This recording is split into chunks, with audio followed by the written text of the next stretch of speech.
तो इसकी जो पहली हमारे पास कंजंक्शन की टाइप है वो है कोऑर्डिनेट कंजंक्शन।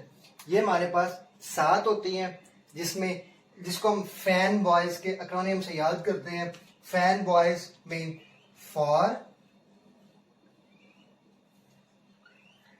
ए से एंड, एन से नॉर, बी से बट, ओ से और, वाई से यट, एंड 7 वन एस से सो। ये हमारे पास 7 कोऑर्डिनेट कंजंक्शन होती हैं जो दो सेंटेंसेस को या फिर दो वर्ड्स को आपस में जोड़ती हैं। जैसे कि हमारे पास ये इसकी हमने लिखा है कि दे ज्वाइंस टू इंडिपेंडेंट क्लॉजेज। ये हमेशा दो इंडिपेंडेंट क्लॉजेज को आपस में जोड़ती है। इंडिपेंडेंट मतलब क्लॉजेज वो कौन सी होती हैं? इंडिपेंडेंट क्लॉजेज ऐसी क्लॉजेज होती हैं जिनको हम, ये हैं तो दो क्लॉजेज, इनको हमने जोड़ कर लिखा हुआ है, लेकिन अगर हम इनको तोड़ें और अलग अलग लिखें तो अलग अलग ही अपना पूरा मीनिंग कन्वे कर रही हो। हमें जब हम उनको पढ़ें तो उनके मीनिंग्स की हमें समझ आ रही हो प्रॉपर, तो वो कहलाती हैं इंडिपेंडेंट क्लॉजेज। और डिपेंडेंट वो होती हैं जो अलग जब हम उनको लिखें तो उनका कोई मीनिंग हमें समझ ना हो रही हो, क्लियर ना हो, और उसको समझाने के लिए हमें हमेशा एक इंडिपेंडेंट जो किसी पे डिपेंड ना करती हो उस क्लास की जरूरत पड़ती है। तो इसके अंदर हम कौन सी यूज करेंगे? दो इंडिपेंडेंट क्लॉजेज।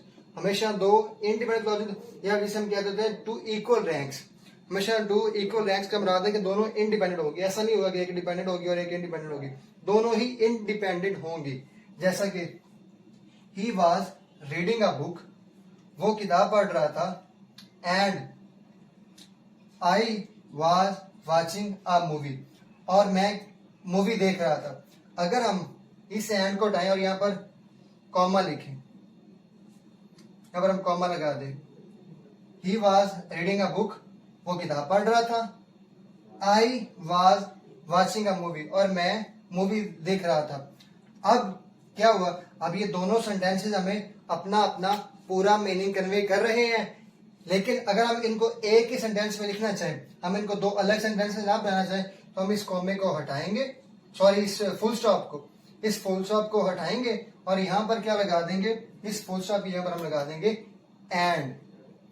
अब ये जो एंड है इसने इन दोनों को आपस में जोड़ दिया और इन दो इंडिपेंडेंट क्लॉजेस को आपस में इनको एक सेंटेंस बना दिया, बजाय कि दो सेंटेंसेस होती। अब ये भी याद रखिएगा, इस पूरे सेंटेंस के अंदर एक ही फुल स्टॉप है।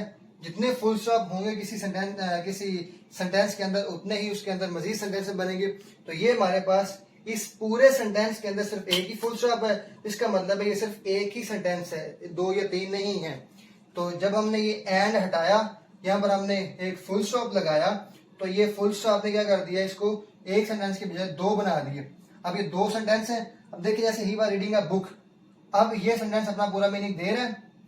I was watching a movie, मैं मूवी देख रहा था, ये भी पूरा मीनिंग दे रहा है। ये एक दूसरे के ऊपर डिपेंड नहीं कर रहे, इसीलिए हम इनको इंडिपेंडेंट क्लॉजेस कहते हैं।